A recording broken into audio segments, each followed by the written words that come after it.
Kali ini, Kresin Kisah Horor mempersembahkan cerita yang pernah viral di Indramayu.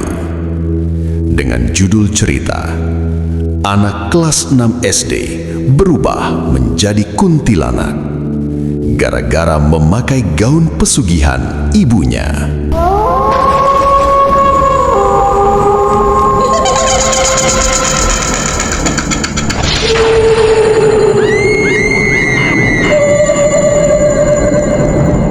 Sore itu langit tampak redup, seolah matahari enggan bersinar terlalu terang. Srini berjalan pulang dengan langkah kecilnya. Seragam merah putihnya sedikit kusut dan wajah lelah setelah seharian belajar. Ia membuka pintu rumah pelan-pelan. "Bu, Srini pulang." Tak ada jawaban. Rumah itu terasa asing. Sunyi, hanya suara jam dinding yang berdetak pelan, seperti menghitung sesuatu yang tak terlihat. Srini masuk ke kamar ibunya. Ia sebenarnya tahu ada satu lemari tua yang tak pernah boleh dibuka. Ibunya selalu melarang keras. Namun hari itu, pintunya sedikit terbuka. Rasa penasaran mengalahkan segalanya. Ia mendekat perlahan. Tangannya gemetar saat menyentuh gagang lemari. Ada hawa dingin yang keluar dari dalamnya.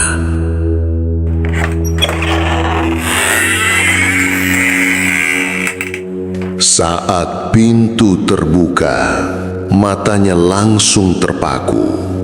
Di sana tergantung sebuah gaun putih. Bukan putih biasa. Gaun itu berkilau seperti disinari cahaya bulan. Pernak-perniknya berpendar lembut, tapi jika dilihat lebih lama, seperti bergerak. Cantik banget. Srini tersenyum. Ia tak tahu, itu bukan sekedar gaun. Itu adalah sesuatu yang menunggu untuk dipakai.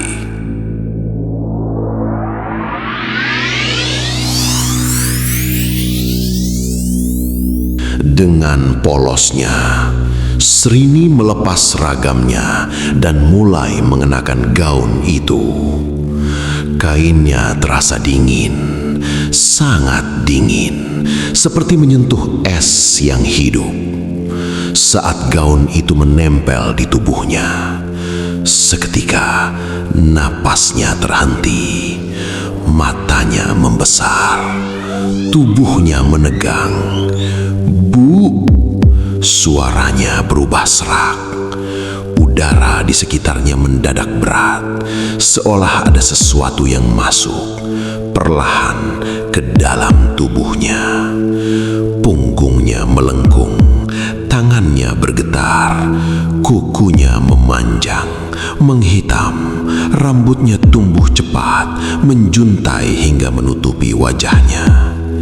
Ia panik. Ia mencoba melepas gaun itu, namun gaun itu tidak bisa dilepas, seolah menyatu dengan kulitnya. "Sakit, Bu, sakit." Tangisnya berubah menjadi suara melengking yang bukan miliknya. Tubuhnya terangkat dari lantai, perlahan, tanpa kendali. Dan dalam hitungan detik, Srini melayang menuju jendela yang terbuka, lalu hilang.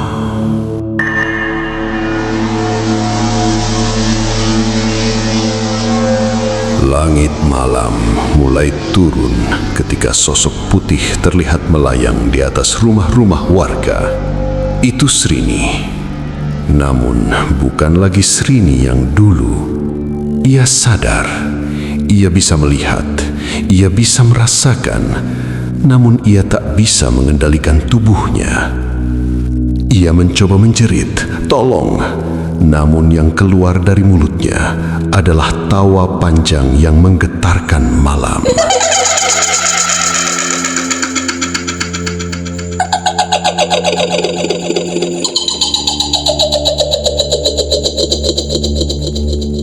Ia menangis dalam diam. Air mata mengalir, tapi tertiup angin saat tubuhnya terus melayang. Ia mencoba turun, tak bisa. Ia mencoba berhenti, tubuhnya justru terbang lebih tinggi. Ia melihat rumahnya dari atas, kecil, jauh, tak terjangkau. Dan untuk pertama kalinya, ia benar-benar merasa sendirian. Srini mendekat ke salah satu rumah warga. Ia mengetuk jendela. Seorang ibu membuka sedikit tirai, dan seketika jeritan keras memecah malam. "Kuntilanak!" Jendela ditutup dengan keras, lampu dimatikan, pintu dikunci. Srini mundur, tubuhnya bergetar. "Aku bukan hantu." Namun tak ada yang mendengar. Ia mencoba lagi ke rumah lain, namun hasilnya sama. Semua orang ketakutan. Tak ada yang tahu bahwa di balik wajah menyeramkan itu ada seorang anak kecil yang hanya ingin pulang.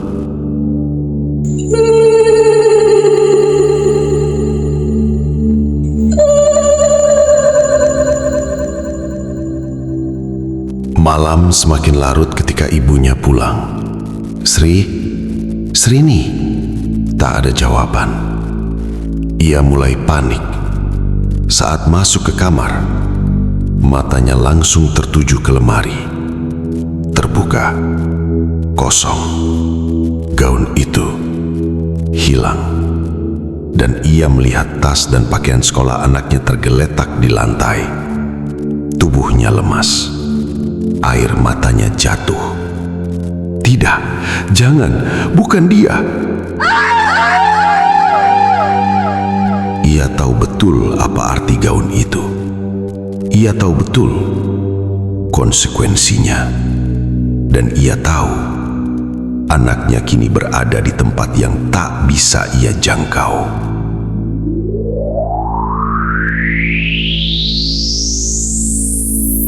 Mereka pergi ke tempat pesugihan. Seorang kuncen tua duduk diam. Setelah mendengar cerita itu, ia berkata pelan, "Gaun itu hanya bisa dibuka oleh pemiliknya." Ibunya menangis. "Anak saya yang pakai, bukan saya." Kuncen menggeleng. Setiap gaun punya mantra sendiri, sesuai hari, tanggal, dan weton pemiliknya. Ia menatap tajam.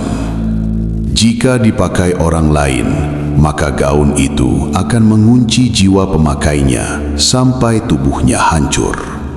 Ibunya menjerit histeris.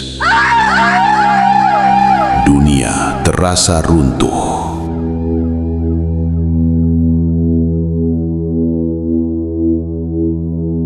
Hari-hari berubah menjadi mimpi buruk. Warga mulai ronda. Mereka membawa obor, kayu, batu. Saat Srini muncul, mereka mengejar. "Bunuh!" Srini berlari, terbang, jatuh. "Jangan, aku Srini!" Namun yang terdengar hanyalah tawa menyeramkan.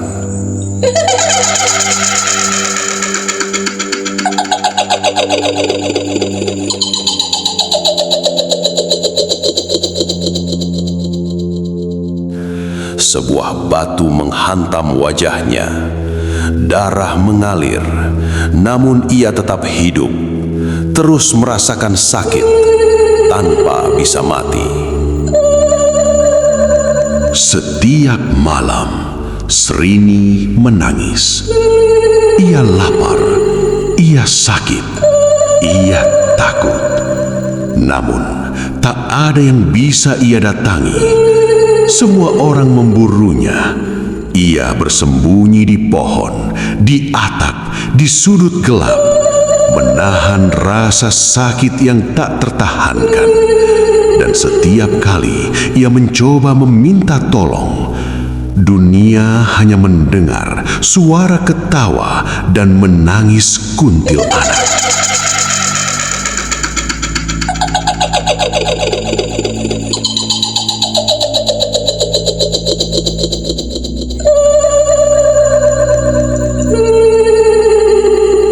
Suatu malam, tubuhnya tak kuat lagi. Ia jatuh di samping masjid. Seorang kiai keluar.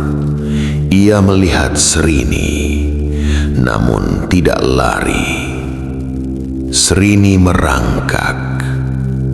"Pak, tolong!" Suaranya kembali, kecil, lemah. Kiai itu menangis. Ia tahu ini bukan sekadar makhluk gaib. Dengan doa, gaun itu akhirnya terlepas. Tubuh Srini kembali, namun kritis. Warga berkumpul. Orang tuanya datang, menangis. Namun amarah warga tak terbendung.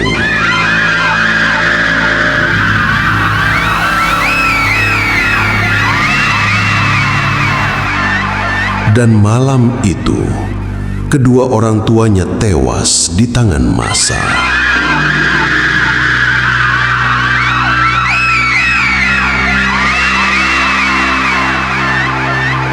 Srini selamat, namun ia harus menerima kenyataan pahit.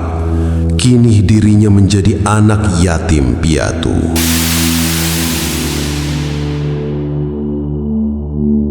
Srini kehilangan segalanya. Rumahnya juga ikut menjadi sasaran amukan warga yang membakar rumah orang tua Srini, hingga hanya tersisa puing-puing dan arang. Kini ia tinggal di pesantren, dan Pak Kiai yang menolongnya mengangkat Srini menjadi anaknya. Srini sering melamun, diam, sering menangis di malam hari, dan kadang ia masih merasa gaun itu belum benar-benar pergi.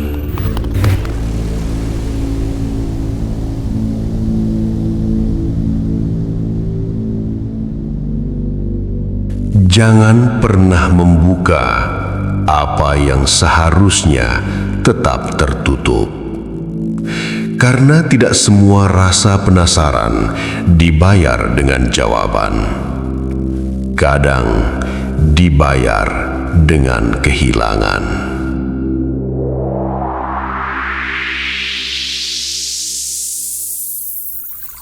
Terima kasih sudah menyimak kisah ini. Di balik setiap cerita yang kita dengar hari ini, ada satu hal yang perlu kita pahami. Bahwa rasa takut seringkali bukan berasal dari apa yang ada di luar sana, melainkan dari dalam diri kita sendiri. Bayangan, suara, dan kisah-kisah yang menyeramkan bisa menjadi nyata hanya karena pikiran kita memberi mereka bentuk. Semakin kita takut, semakin besar pula kekuatan yang kita berikan pada hal-hal yang sebenarnya belum tentu nyata.